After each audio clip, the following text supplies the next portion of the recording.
Hello, my name is Christine Richards, and I'm the Director of Research for Zpryme. And we're very excited to have with us Gary Rackliffe, who is the North American Vice President of Smart Grid Development for ABB. So welcome, Gary, and thanks for joining us. Well, thanks. Glad to be here. And I'm certainly glad to participate in the event today. Yes. So you were on the Grid of the Future panel, and there, you talked a little bit about the Grid of the Future, where things are heading. How do you really define that? And what do you see needing to come together in order to really start to build a Grid of the Future? So when we look at the Grid of the Future, we really look at what are the drivers today that are changing the grid.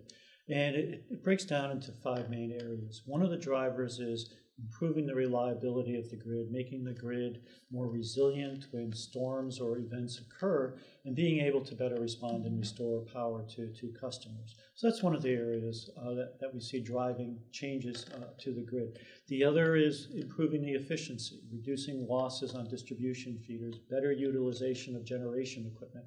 All of these contribute to being more efficient in terms of power generation and also power delivery.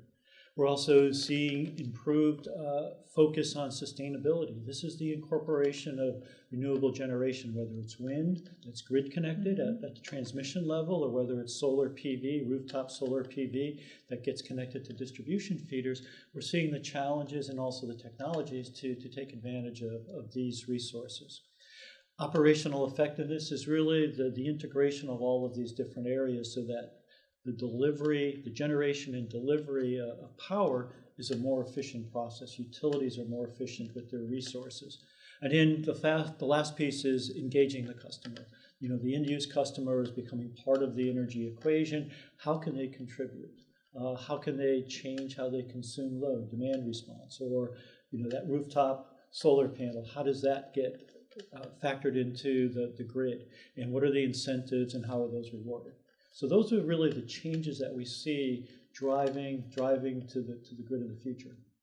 So the grid of the future, I think it's something that, at least in the industry I've seen, is something that's going to take some time to evolve. It's not something that's going to happen. And people argue that it is happening right now. But getting to that sort of more of those larger goals, that's just going to take a little bit of time. So what do you see happening in 2015 in terms of some of the major challenges and opportunities? So looking a little bit more at the near term.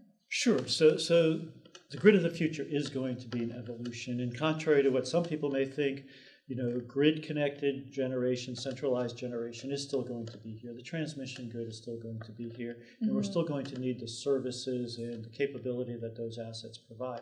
So a lot of the change in terms of the future of the grid or grid of the future is at the distribution, what we call the edge of the grid. And these are where a lot of the technologies that we talk about in terms of distributed energy resources are being implemented that are changing the dynamics.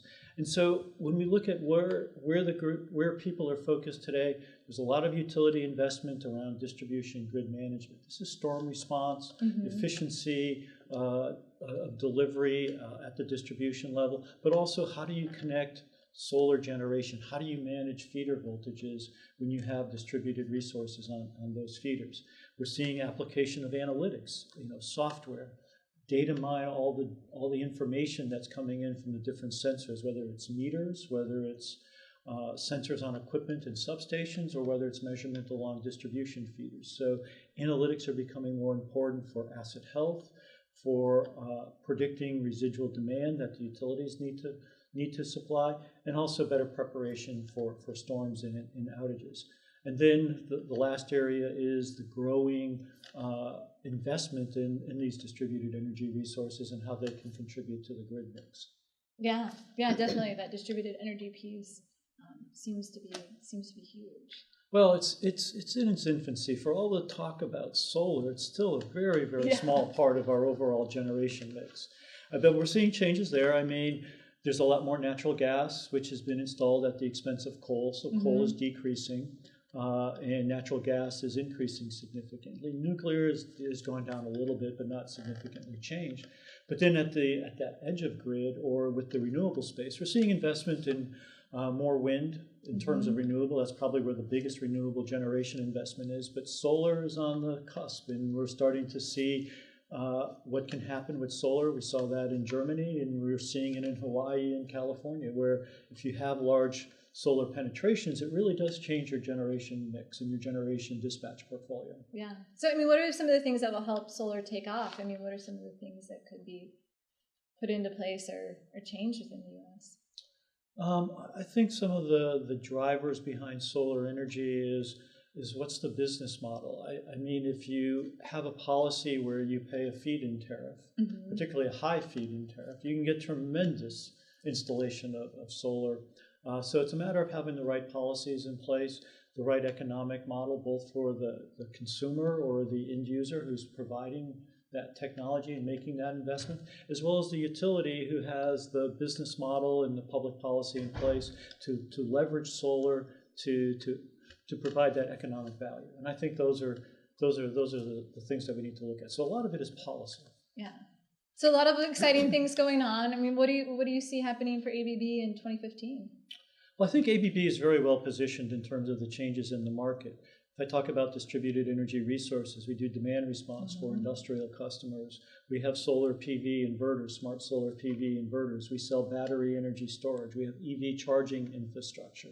We sell different types of microgrids, whether it's for combined heat and power on campuses, for resiliency purposes during storms, emergency power, or using it to be able to connect battery energy storage with renewable generation for better dispatchability. So we participate with all the distributed energy resources. Plus we have market software. This REV process in New York, reforming the energy vision.